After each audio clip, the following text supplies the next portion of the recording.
Amber, as usual, was packing her husband for a business trip. Suddenly, she saw a package of condoms in one of the pockets of the suitcase, and everything inside her went cold. Considering that the couple had been trying to have children for 5 years, the presence of these goods was rather suspicious. Her husband came out of the bathroom, but Amber was silent. Charles, hastily dressed, grabbed his suitcase and left for the airport, carelessly kissing his wife on the cheek. Having realized that her husband was cheating on her, Amber stood in a kind of numbness for a long time, and she did not know what to do now. For the whole week, while her husband was away on business, Amber could not find peace. She constantly called Charles, trying to catch him in a lie. When he returned, he coldly hugged Amber and said, "I'm very tired. I'm going to take a shower and go to bed." Amber couldn't hold it all inside anymore and called her best friend. She told Angela in tears about her suspicions and asked to meet and talk it out. But Angela apologized and offered to reschedule the meeting for another day. From that moment, Amber's husband started staying late at work every day, and when he arrived, he went straight to bed, citing fatigue. Amber could not meet Angela either because she was too busy all the time.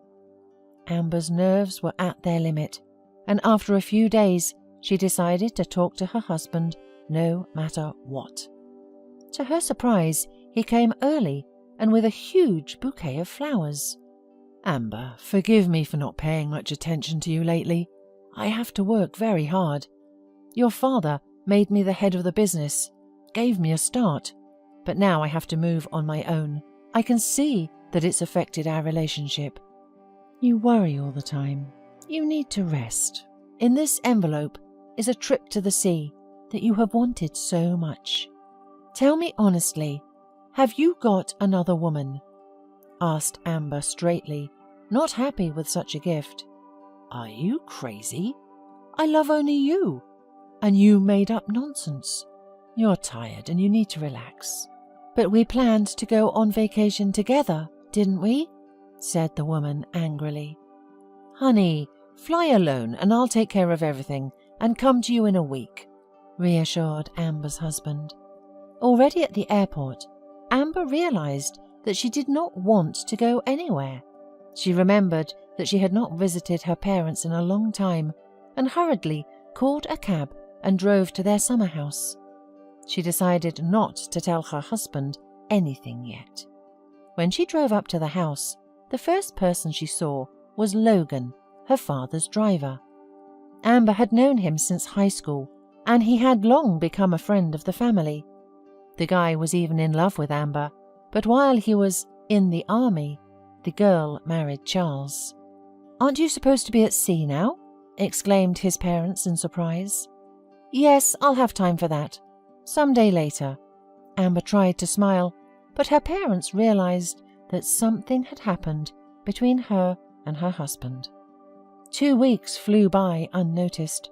Charles only wrote a couple of messages to Amber, one of which said he would not be able to come to her. But that did not bother Amber that much. Her parents surrounded her with love and care, and besides, she and Logan were practically always together. They rode bicycles, swam in the lake, and hiked in the mountains.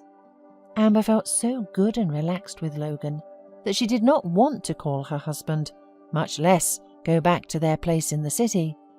And she often regretted that a long time ago she had chosen Charles over Logan. There were only 2 days left before the end of her vacation, and Amber's parents persuaded her to stay for another week. She agreed with pleasure and asked Logan to go into town with her to pick up her laptop so she could gradually get back to work at the company. Upon entering the apartment, Amber bumped into Charles coming out of the bathroom. "Amber, why are you so early?" said her husband frightenedly. And then a woman's voice called to him from the bedroom. which seemed familiar to Amber. She rushed into the bedroom and, seeing Angela in their bed, laughed out loud. At last, the whole picture in Amber's mind was fully compiled, but strangely, it didn't bother her at all. Amber hurriedly gathered her husband's things and, pushing the suitcase out the door, turned to Logan with a smile. "How happy I am that I didn't fly to the sea." A couple of weeks later, Amber divorced, and a year later, she and Logan were already the happy parents of 2 adorable daughters.